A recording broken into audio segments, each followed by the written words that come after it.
और जंग के दौरान राष्ट्रपति ज़ेलेंस्की पुतिन की सेना पर बूचा और मारिउपोल में नरसंहार के आरोप लगा चुके हैं। लेकिन अब सोशल मीडिया पर एक ऐसा वीडियो वायरल हुआ है जिसने राष्ट्रपति ज़ेलेंस्की के दामन पर दाग लगा दिया है। इस वीडियो की वायरल होने के बाद यूक्रेन की सेना पर ऐसा सवालिया निशान लगा है कि जंग की हर छोटी बात पर बयान देने वाले ज़ेलेंस्की भी खामोश है। आखिर क्या है इस वायरल वीडियो की हकीकत, देखिए हमारी स्पेशल रिपोर्ट।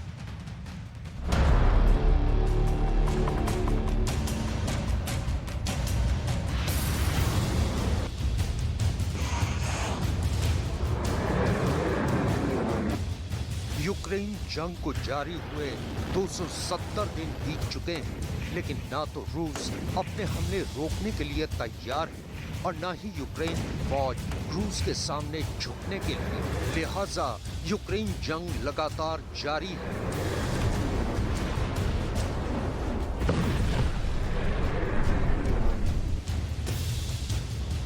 जंग के दौरान पहली बार रूस ने यूक्रेन पर एक संगीन आरोप लगाया है। आरोप उसके निहत्थे सैनिकों के कत्ल का। इससे पहले हम आपको रूस के संगीन आरोप को तफसील से समझाएं, इस वीडियो को जरा गौर से देख लीजिए, क्योंकि रूस के आरोप की हकीकत इसी वीडियो में छिपी हुई है।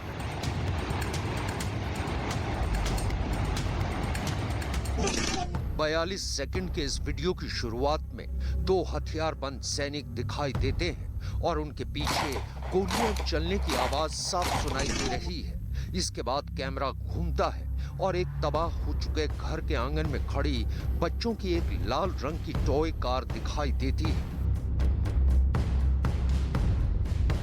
एक सैनिक दबे पांव चलता हुआ दिखाई देता है। इसके बाद कैमरा फिर घूमता है तो जमीन पर निशाना लगाए एक सैनिक दिखाई देता है, जिसकी जैकेट पर एक पीले रंग की पट्टी लगी है। दावा किया जा रहा है कि वीडियो में नजर आ रही ये यूक्रेन के सैनिकों की एक टुकड़ी है। उसके बाद कैमरा एक सैनिक के चेहरे पर रुकने के बाद फिर उसी सैनिक की तरफ घूमता है, जो अब उल्टे पांव धीरे धीरे पीछे की तरफ चलता नजर आता है। इसके बाद जमीन पर लेटे कुछ निहत्थे सैनिक नजर आते हैं और एक सैनिक हाथ उठाए कैमरे की जद में आता है और वो भी अपने साथियों की तरह जमीन पर लेट जाता है। इसके बाद कैमरे के लेंस में दो और सैनिक नजर आते हैं, जो जमीन पर पेट के बल लेटे बाकी सैनिकों की ही तरह जमीन पर लेट जाते हैं। अब हम इस तस्वीर को फ्रीज कर आपको इस तस्वीर में नजर आ रहे सैनिकों की गिनती बताए देते हैं। 1, 2, 3, 4, 5, 6, 7, 8, 9, 10। इस तस्वीर में जमीन पर लेटे कुल 10 सैनिक हैं। अभी कोई कुछ समझ पाए, कैमरे की जद में एक हथियारबंद सैनिक नजर आता है और फिर कैमरा इस कदर हिलता है कि कुछ भी साफ नजर नहीं आता, लेकिन इस दौरान ताबड़तोड़ फायरिंग की आवाज जरूर सुनी जा सकती है। रूस के रक्षा मंत्रालय का दावा है कि ये वीडियो फुटेज जंग में सरेंडर कर रहे उसके निहत्थे सैनिकों के नरसंहार की है। रूस के रक्षा मंत्रालय का आरोप है कि यूक्रेन के सैनिकों ने उसके 10 सैनिकों का बेरहमी से कत्ल कर दिया और ये वीडियो उसी कत्लेआम का है, जो कि अब यूक्रेन के सैनिकों के खिलाफ सबसे बड़ा सबूत बन चुका है। जानकारी के मुताबिक ये घटना यूक्रेन के पूर्वी लुहांस्क क्षेत्र के माकीवका गांव के एक घर के आंगन में हुई, लेकिन अभी तक ना तो इस जगह और ना ही वीडियो में दिखाए गए लोगों की पहचान की पुष्टि हो पाई है। रूस के रक्षा मंत्रालय के मुताबिक ये वारदात 12 नवंबर को या उससे पहले की है।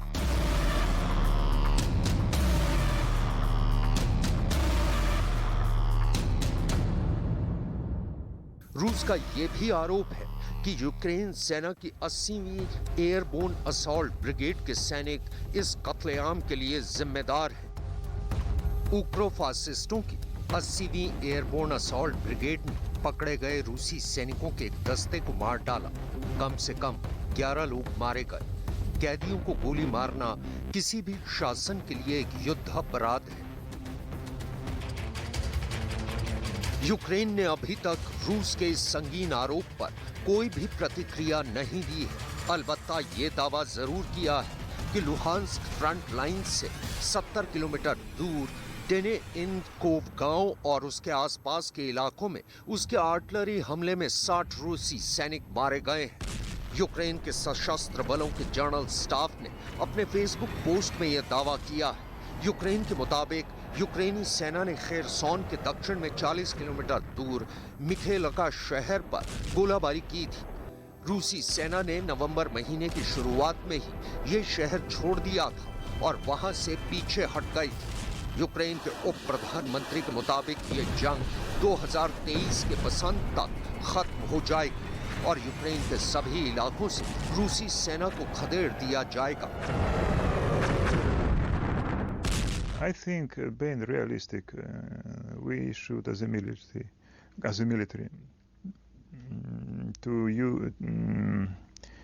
to follow this scenario that we will need some time to build up some kind of reserves or something, and also that Russia will continue to send mass of people there. And of course, in this case, the war will take some time. But my feeling is that by the end of the spring, this war will over.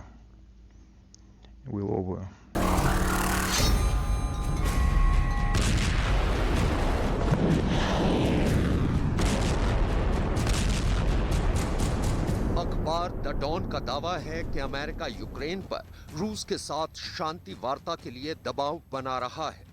खबर के मुताबिक pentagon का मानना है कि रूस के कब्जे वाले यूक्रेनी इलाकों को यूक्रेन के लिए वापस हासिल करना एक मुश्किल काम है, लिहाजा उसे रूस से जंग खत्म करने के लिए बात करनी चाहिए।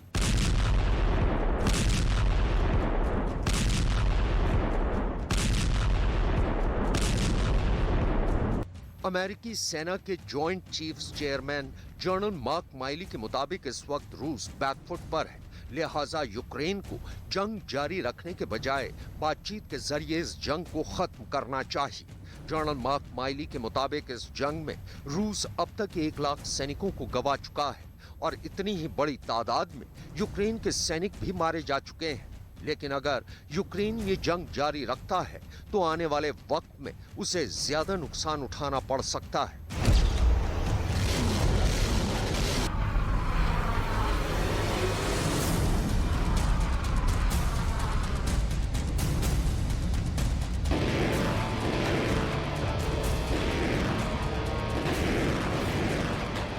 लेकिन यूक्रेन के राष्ट्रपति व्लादिमीर ज़ेलेंस्की का कहना है कि रूस के साथ जंग खत्म करने के बाद भी इस इलाके में शांति बहाल नहीं होगी। उनके मुताबिक ये जंग रूस की हार के बाद ही खत्म होगी।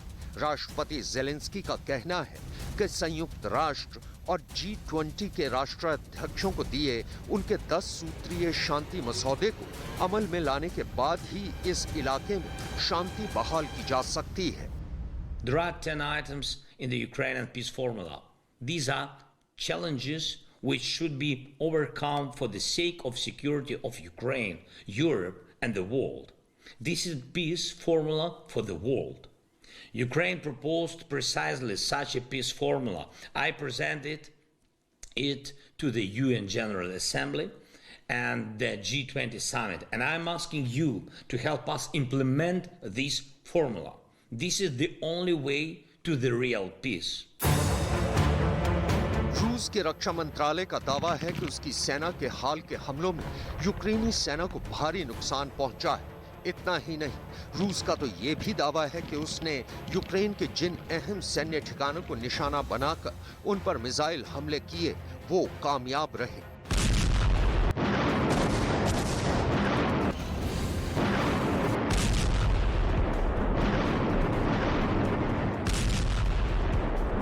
Вооруженными силами Российской Федерации нанесен сосредоточенный удар высокоточным оружием большой дальности воздушного, морского и наземного базирования по объектам военного управления, оборонно-промышленного комплекса Украины и связанной с ним топливо-энергетической инфраструктуры.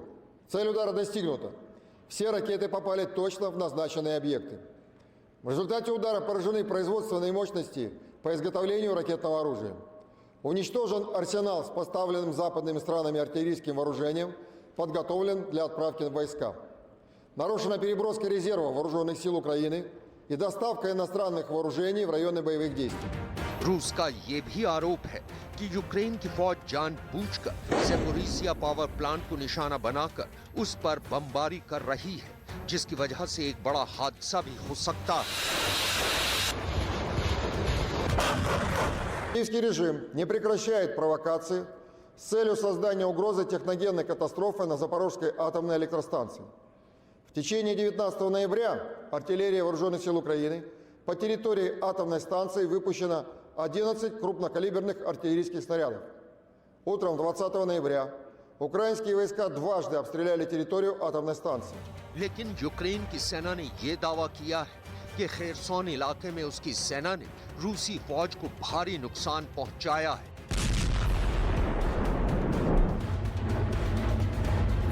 На Херсонському напрямку мінометних та артилерійських обстрілів, зокрема, зазнали райони населених пунктів Антонівка, Білозерка, Миколаївка, Одрадокам'янка та Чорнобаївка Херсонської області. Підтверджено втрати противника в Херсонській області за попередні дні. Так, у місті Скадовськ в результаті ураження району зосередження окупантів втрати особового складу склали близько 50 осіб загиблими. А в місті Чаплинка підтверджується знищення складу боєприпасів. जाहिर सी बात है कि जिस तरह अभी भी रूस और यूक्रेन के बीच ये जंग जारी है, ये जल्द थमने वाली नहीं है। लेकिन अब जिस तरह रूस और यूक्रेन एक दूसरे पर संगीन आरोप लगा रहे हैं, उन्हें देखते हुए तो लगता है कि ये जंग अभी और भी ज्यादा भीषण होने वाली है।